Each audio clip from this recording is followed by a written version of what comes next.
The world is a cruel and unjust place. A talented VTuber is gone. There's no harmony in the universe. The only constant is suffering. Oh my god, new anime season! Wow, who is this? Is this PewDiePie with another unwanted seasonal anime rundown? Well, yes it is! Winter season of this year was a parking lot. But spring, holy hell! This lot of anime is like 2 football field sized 4-story lot with extra beef, cheese and ketchup. So let's just get right into it.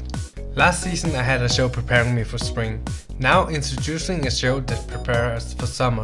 Once again we have the ocean, the reflection of the sun, summed up the bikini season. Also I thought, but oh man, I should have read the genre of this anime. Mystery, supernatural, suspense. Set on an island, Shinpei has to return to the funeral of his childhood friend. And here's a bizarre story about how she died. Believing in this supernatural story about a shadow that imitates your look and kills you, Shinpei and Mio went to a shrine up the mountain. Guess what they found? Not Summer White, but this. Boom! He dies. Oh man, what the hell? Oh my god, no way! But wait, he resets at point 0 when he dies and now has to solve the mystery. I should say, they did great with the suspense of this one. If that wasn't enough edge for you, spring has another edgy show. That is Tomodachi game. So this group of friends who got kidnapped and just have to play a simple game with each other. For the first game they have to answer simple questions such as: do you loot lollies? Yes. But discovering that there is one person amongst them who answered the simple question wrong, they have to find the imposter without losing their real teammates. Moving away from the edge, there is the show called Aharen Is Indecipherable. Have you ever had that friend who is socially awkward and doesn't know how to interact with other people? Even though they're trying their best, but they're just getting ignored or make a fool of themselves every time. No? Me neither. That means you are that friend. And Aharen Is Indecipherable is a slice of life comedy about Aharen and the main character becoming friends. And it is funny because Aharen can't communicate well. I mean, just look at how hard she tries.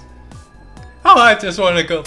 If you want a show with a little more love, spring has a show called Love After World Domination. In this show we follow a couple trying to figure out what lovers do, except they have to hide it from the world, since the guy is the leader of the Power Rangers and the girl is the leader of the bad guys trying to take over the world. So will they be able to keep being in a relationship or will they have to follow their duties? Where is the world domination in this? I don't know. But I'm here for what will happen next. Oh, I just wanna go. Moving away from love between people, there's the show with love for music. So your Boy Kongming got reincarnated into a modern world and got caught by this amateur songstress voice. Turns out in the past she nearly committed suicide and got saved by music.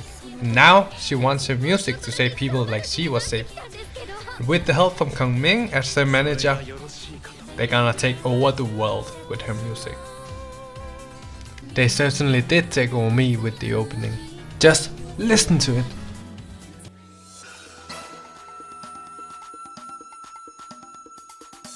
Oh yeah. Yeah! Yes. Hey guys, welcome to another unboxing. Today we will unbox the Isekai of spring 2022.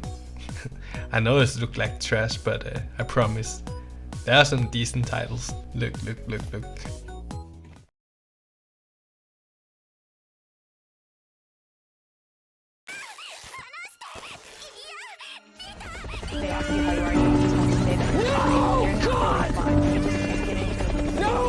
Never mind. Turns out it was a trashy Isekai after all. Way overpowered main character, guild, adventure, but with a rape scene. Because why not? Why the fuck not? Another isekai of this season is The Dawn of the Witch, which is about a boy barely able to cast magic and can't remember the life before the Royal Academy. He got sent from the academy to a village in the south full of witches, and the companion on his journey are the Dawn Witch and the best student from the academy. This first episode manages to give me an adventurous feeling, and I have to see what else this anime will bring. The Executioner and Her Way of Life. This anime is about this girl executing isekai reincarnates with overpowered abilities to protect balance of power in the world. And I'm sure this anime is based on an old but wise saying: you cannot spell an executioner without Q. And hell man, if I should die, let it be by the hands of a beautiful woman. RPG Real Estate. This anime is about a cute girl doing real estate, but in another world. What else can I say? I'm quitting heroing. Okay, so imagine DJ Khaled's album, Suffering from Success, but isekai. So the protagonist won against the demon lord, but instead of separation from the people, they started to fear him and his power. And that led him to quit doing hero stuff, then joins the dark side. Cause that's what you do when suffering from success. I can totally relate with my success with girls. I just wanna go. Trapped in a dating sim, the world of Otome games is tough for Mug. So this guy was forced by his sister to play a dating simulator just because she wants to get all the achievements. But after he finishes his 100% all achievement no glitch speedrun, he died and wakes up in the dating sim he's been playing, and he just hates it. He's not even confused why he's there. Oh, imagine dying and wake up in the last game you played. Hey. Welcome to Summoner's Rift. The greatest demon lord is reborn as a typical nobody. This is another example of a typical isekai. I mean, the title says it all. With his past experience as a demon lord, he struggles to talk to other people. Yeah, can't relate. But oh man, I can't wait for this typical nobody to go to a prestigious magic school and surprise everyone with his overpowered abilities. Don't Hurt Me My Healer. Sort of Don't Hurt Me My Healer is about a typical nobody adventurer getting bad end of a fight against a bear. Then a dark elf healer girl passes by and starts hurting the adventurer's brain cell. With her social skill being what it is, she traps the adventurer, and now he can't get away from her. And that was all the isekai of this season. So getting up from the trash can, we had healer girl, healer girl, redo healer. Actually, this show's pretty wholesome. It's about healer girls healing people with their singing. A slice of life show with no major conflicts happening, as a slice of life story should be.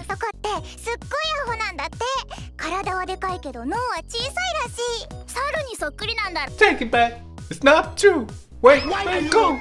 So in the heart of Kunoichi Tsubaki is another wholesome story about a Kunoichi and a Kunoichi village. So this Kunoichi develops a burning interest in men and wants to know what men actually do instead of hearing these rumors and stories in the village. And I do get her though, because when curious people is faced with the unknown, they just want to figure out what it is. And that is for me and her, the other gender.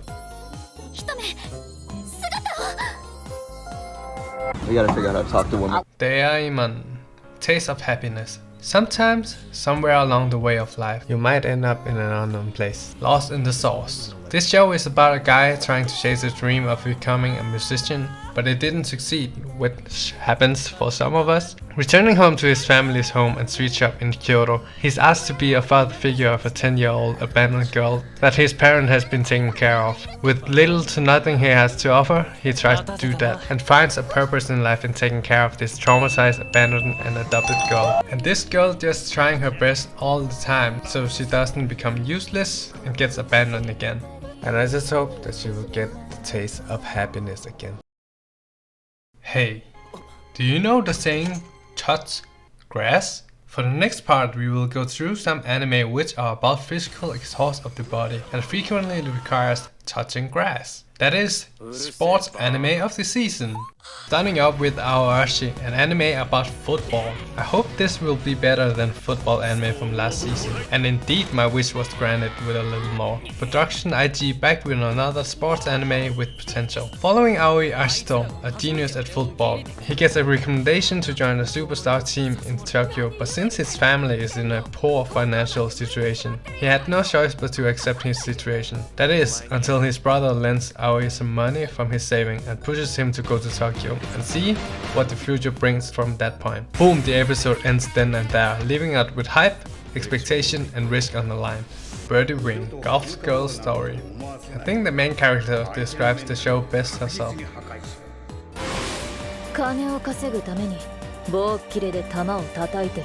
From what I understand, Eve, the main character, plays golf in an untraditional way, and she just brute forces the ball. Where this music coming from? Since when was golf this hype? Who brought a rock band to golf? Golf is supposed to be boring to watch. But this was supposed to be salad, now got meat shut down with golf ball. There's no way. What? But then she meets another girl with a totally different playstyle. That is elegance. And that playstyle is able to surpass her. Finally meeting someone who can surpass her, she gets overwhelmed. But what will she do next? Love All Play is the sports anime about badminton. The few matches here couldn't convey the feeling a sports anime usually give, and I couldn't feel the stakes or see any sweat. I know this because I watched the episode twice. There was just too much talk about badminton, but not the badminton itself. Fanfare of Adolescence is about a boy leaving a famous boy band just because he really wants to ride horses. Discovering new passion, finding new purpose in life is what this show will be about. To be honest, I could not get a feeling of passion from this episode either. The passion for horses is next to non-existing, but the passion for each other, oh. Wait, is this a yaoi? But this show on the other hand, oh man, oh yeah. There's sweat. Sweat. Revolving around Junpei Murao, who rediscovered the passion in ballad. In middle school, he felt the need to be more masculine and started on masculine sports.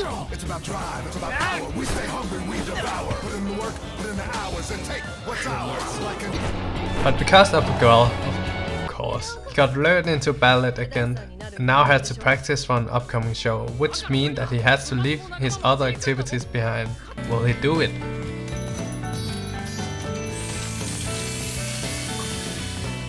That was the sports anime of this season. Okay, next up we have Spy X Family or Spy Family. Spy Family is about Mr. and Mrs. Midway. Spy Family is about a loving family that hides their identity from each other to avoid war. You could call it Love is War. Wait, okay, so the first episode is about a spy who got a mission, and for that mission to succeed, he needs to start a family. Therefore, Spy Family. The plot is simple, animation great. The girl is so cute. But oh man, I came for the comedy, but this family is something I didn't know I needed. Heroines Run the Show is about a girl from the boonies who really loves running. When she enters high school, she moved to Tokyo just to join a track team club. But since Tokyo is so expensive, she needs to find a job. But as luck may have it, she actually found a job which requires her to manage these two idols, which are in the same class as her in high school. And despite their image on TV, she knows how they actually are. How will she manage this? How will I manage my life? Find out in the next episode. Shikimori is not just a cutie. So Shikimori is the girlfriend we needed but don't deserve. Not only is she cute, but she can also be cool at times. The guy who is in a relationship with Shikimori is just one hell of a lucky boy. Or unlucky actually. For some spiritual reason he got hit by a lot of misfortune. But then God introduced Shikimori to him, and she's just an angel sent from above to protect the main character. That is what this first episode is about. Have you ever tried to find a show to watch on Netflix and just spend more time trying to find the show than the actual show itself? But when you actually find that one show that you've been looking for, the euphoria and the feeling of fulfillment you get. A Couple of Cuckoos is a classical rom-com of the season. Watching the first episode of this show gave me the feeling of fulfillment that I needed from a rom-com. So this show is about two babies who got their families swapped by mistake at the hospital. 16 years later, we follow the boy Nagi Umino. And after all these years, the parents finally realized that something's wrong and their children had been swapped at birth. And Nagi has to meet his biological parents. On the way to do that, he meets a girl. Oh, hold up. A tsundere? But this girl tells Nagi that she's forced into an arranged marriage by her parents, and Nagi be like, damn, that sucks. Good luck though. Little did he know, this is a rom-com after all. But the girl Erica got an idea that he should pretend to be her boyfriend to avoid the arranged marriage. What is this? This rent a girlfriend? Oh man, the typical rom-com plot, I love it. They went on a date together, which made Nagi arrive late to meet his new biological parents, and he was told that the parents agreed to let their kids marry each other. What is this? Domestic girlfriend? And guess who the girl is? Yes, the tsundere he was on the date with. Now they are engaged at 16 years old. How? But even that's not enough. He already has a girl he's in love with and wants to confess to her when he gets better grade. But even that's not enough. His now not related by blood sister realizes that he's actually not a real brother and might develop love interest in him. It's a bingo of love comedy and it's only episode 1. We're rolling. Shit, there are too many anime of this season. And I hate to say that many of them look really interesting. But I just don't have the time. Anyways, this is Pie to Pie. And bye bye.